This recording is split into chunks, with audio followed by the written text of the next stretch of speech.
Bonjour à tous, donc cette vidéo a pour ambition de présenter la dérivée d'une somme de fonctions.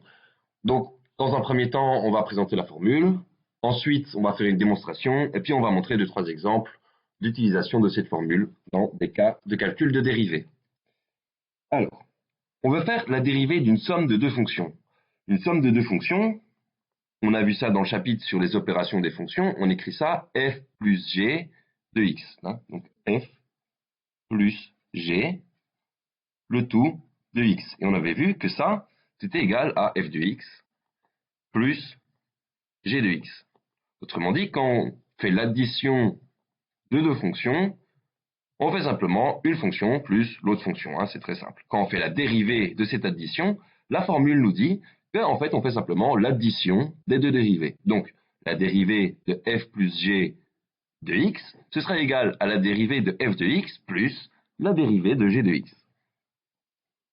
Alors, on va faire une petite démonstration qui est dans le cours pour essayer de comprendre comment ça se fait.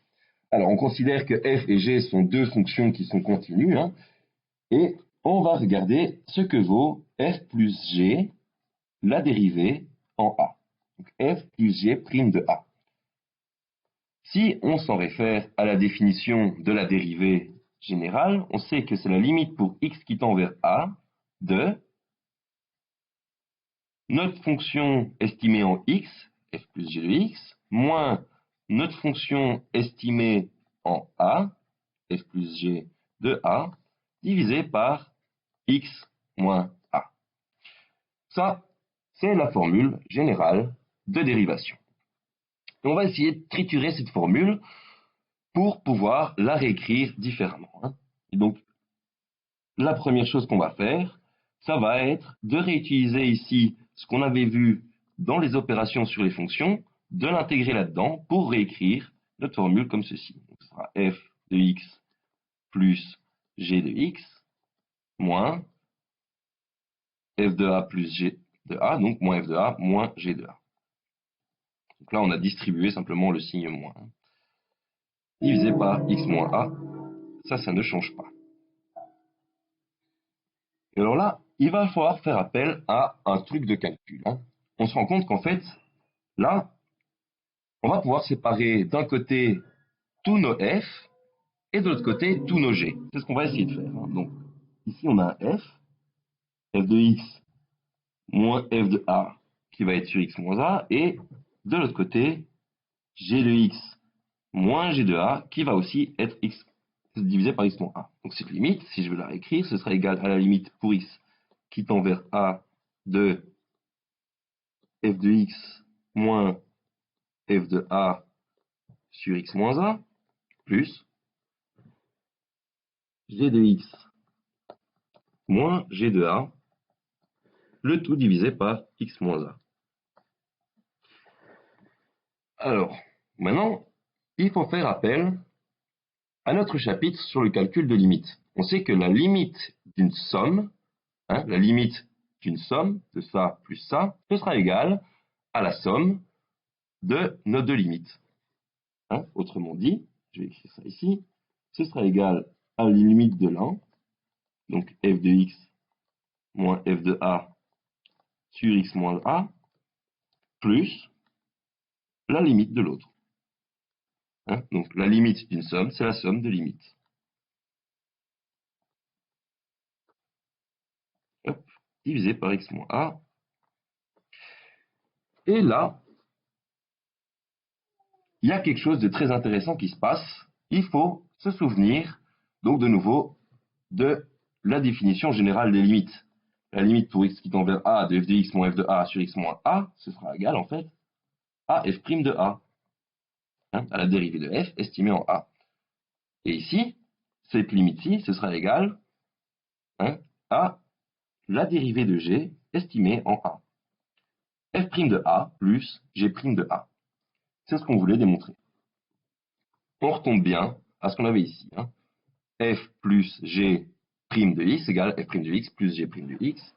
F plus g' de a égale f' de a plus g' de a. C'est bien ce qu'on voulait démontrer. C'est QFD. C'est la fin de la démonstration. Alors, On va utiliser maintenant cette formule ici dans des exercices pratiques.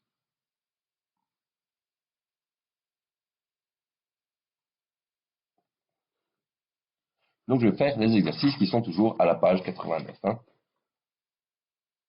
Le premier exemple, c'est x carré plus x exposant 4. Et on veut dériver tout ça. On fait le petit symbole prime. La dérivée d'une somme, ce sera égal à la somme des dérivées. Autrement dit, ce sera égal à x carré prime plus x exposant 4 prime, la dérivée de x carré plus la dérivée de x exposant 4. La dérivée de x carré, on se souvient de nos formules de dérivation. Donc, x exposant n prime, ce sera égal à n fois x exposant n moins 1.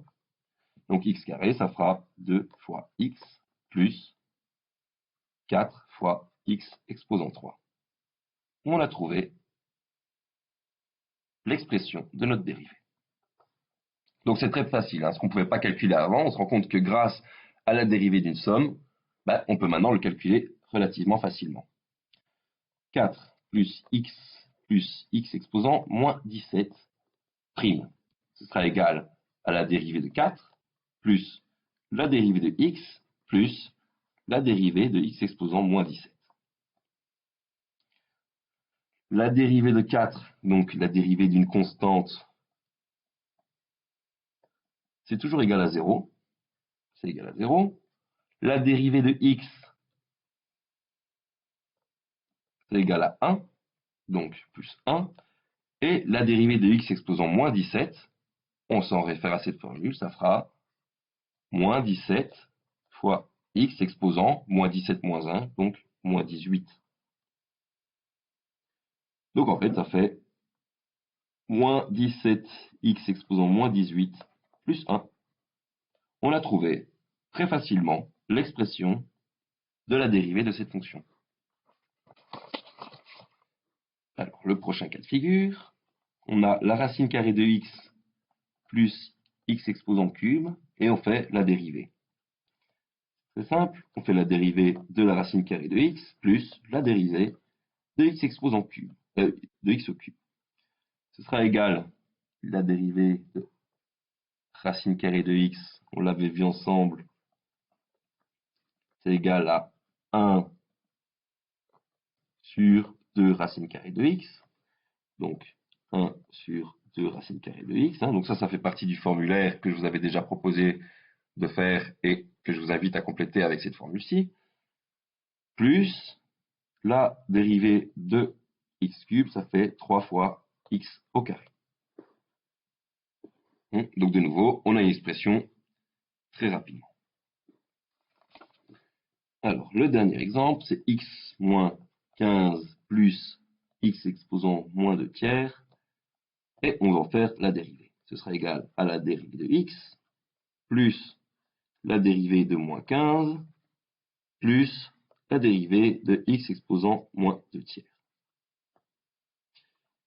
La dérivée de x est égale à 1, la dérivée de moins 15 c'est égal à 0, et la dérivée de x exposant moins 2 tiers, ça fait moins 2 tiers fois x exposant moins 2 tiers moins 1, donc moins 2 tiers moins 1, c'est égal à moins 2 tiers moins 3 tiers, donc c'est égal à moins 5 tiers, x exposant fois x exposant moins 5 tiers.